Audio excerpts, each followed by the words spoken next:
r/ask Reddit. Who is the most overrated person in history?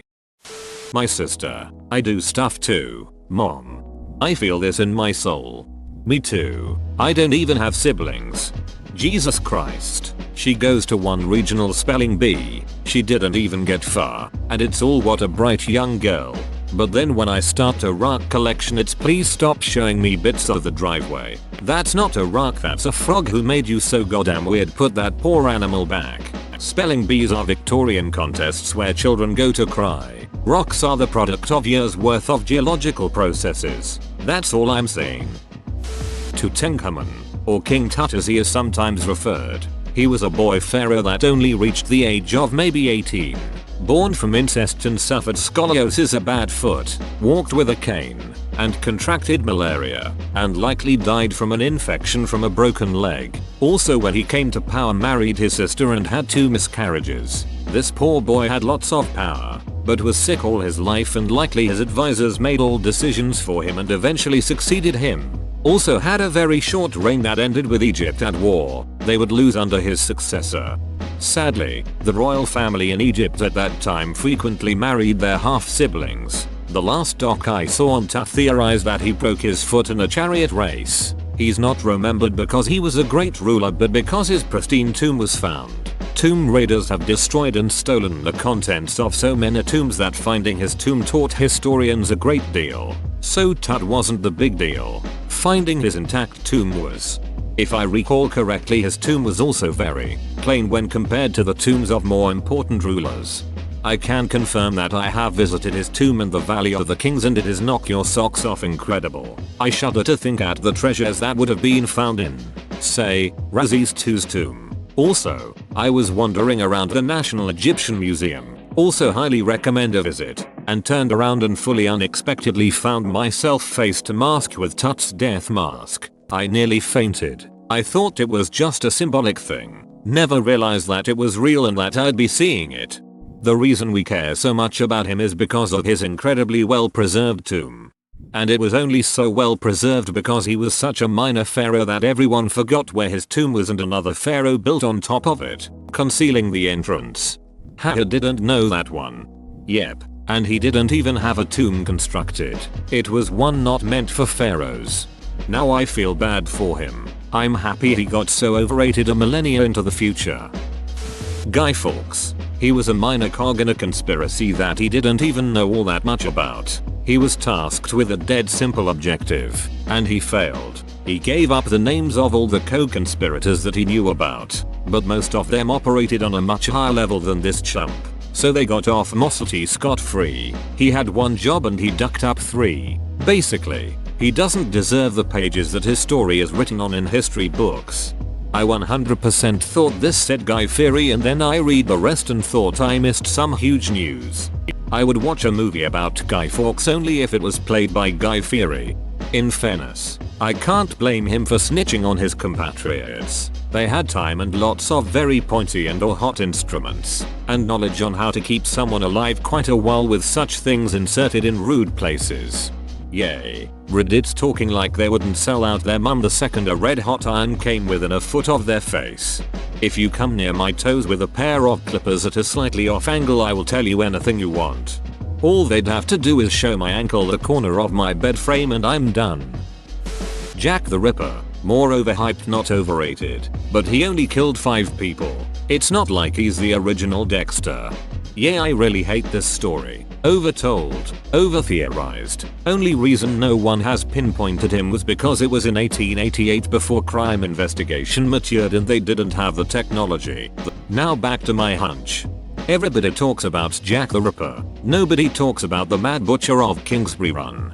I personally don't think so. You have to understand that he was killing at a time the world was very different. Forensic science was just starting and widespread media was fairly adolescent. He had so many qualities that made him so famous. First, his name. Rarely has a serial killer name been so menacing or evil sounding. Next, the nature of his killings wasn't just straight up murders, but they were ritualistic and evil in nature. Next, his conversations with the press. He often sent taunting letters to the press and the police and was always steps ahead of them. This has been done by serial killers since, but he was the first to truly do it. And last but most important, he was never caught. They went through thousands of suspects and no one has ever been even close to figuring out who it was. It captures the imagination of everyone, much in the same way the D.B. Cooper mystery has. Yep, people have killed more or in a worse manner, but no one captured the world's attention like old Jackie Boy did in the late 1800s.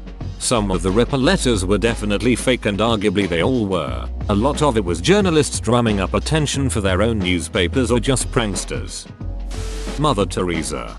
Learning about her misdeeds was really hard to reconcile with the image painted by popular media. She felt that suffering made her closer to Christ. Her facilities were often dens off, despite her having the resources to fund them with proper medical staff and equipment. I was still drinking my morning coffee when I typed this out. I think dens off speaks for itself though. Suffering brought her patients closer to Christ. As I recall, she herself was treated in a San Diego hospital when she became unwell.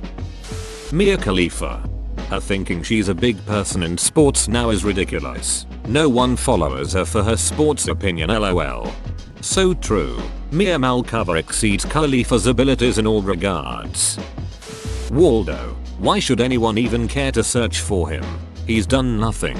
The fact that he's always hiding is probably because he's done something wrong. Plus that ducker only has one shirt. Today I learned Waldo is just a wandering homeless man. This whole thread can be summarized in a surprise ending. Nobody is perfect. Nobody's perfect. Nice stroke, Pam. Except for Bob Ross, Fred Rogers, Steve Irwin, and Keanu. How dare you leave out Terry Crews? Mother Teresa believed the suffering of the poor was beautiful. She also let the sick people she helped go without medicine to bring them closer to God. Different story when she became sick though. Ioannis Metaxas. He was the leader of Greece from 1936 to 1941. Most famous for not surrendering to fascist Italy during World War II. The only problem is that Metaxas was a fascist dictator himself. Yes, but he was our fascist dictator. I thought he was the founder of Iowa and Texas. I'm gonna have to go with Hitler. His paintings really weren't that great. Hitler could have become a great flower painter but he chose the easy path. Ken M. Thomas Edison. Let's be real here. Who isn't overrated? Euler. Ducking mad lad lost vision in one of his eyes due to the strain of his work. Yet he continued. He continued until he were no longer able to see on his other eye. Now that's some dedication. John Lennon. Don't hurt me. I'm a big Beatles fan. But somebody had to say it. George was the true genius. George has always been my favorite. John was too consumed by anger. Paul is always trying so hard to be cute and to please. And while Ringo seems super chill and a cool guy, he's not a good singer or songwriter. George, however, was always trying to make sense of the world and to view it from the largest perspective. He continually sought that serene setting in the midst of the maelstrom. His early songs were fine, but IMHO he later became a better singer-songwriter than Lennon or McCartney even before the band broke up. Something is a masterpiece, and it was really the moment when I think many people realized that the quiet one had found his voice and now had something inspiring, beautiful and eternal to say. Of all the Beatles, his solo work is by far the most enjoyable and the most consistent. Of course, we'll never know what John might have done and how he would have grown had he not been killed. But IMHO, George was the best of them because in many ways, he had all of John, Paul and Ringo's qualities within himself in perfect balance.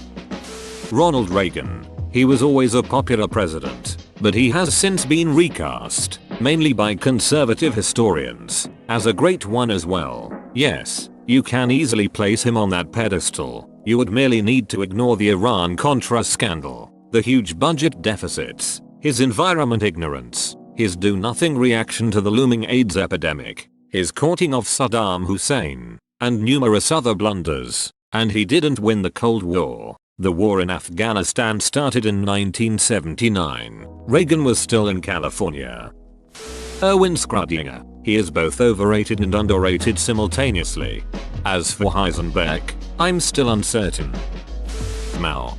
500 points have been deducted from your social credit for this comment. You are no longer authorized to wear shoes in the subway train.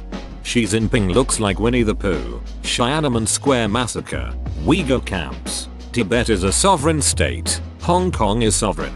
Taiwan is a sovereign state. Stalin. Literally a mass murder. Still hailed to this day by a majority of Russians and many other dumbass communists around the world. Most people that talk about Stalin have no idea what they're talking about. Sounds like politics and people in a nutshell. Henry VIII. Let's be honest, all he did was strong arm the church so he could marry another woman, the fat greedy sod. Do people consider him a good king? A lot of people know about him because he's the most recognizable British monarch aside from the Queen due to his penchant for divorce and splitting Catholicism. Again, but I never got the impression that people idolized him or anything. They say Henry VII spent his entire reign making the crown rich, only for Henry VIII to come along and spend it. GRRM used him as the basis for Robert Baratheon too. Steve Jobs. He's overrated. Because people think he was a great inventor or something, and he wasn't. But he's underrated too, because he was Apple's filter to stop horrible designs from getting out in the world, and Apple doesn't have one of those anymore. Software companies need a jerk. Jobs killed projects at Apple that were garbage. Now there's nobody like him left, and so we got the iOS Podcasts app, which was designed by morons. There needed to be some jerk at Apple with authority to say that's garbage. You can't ship it. Fix it. As more and more Apple stuff gets rewritten, it's only going to get continually worse.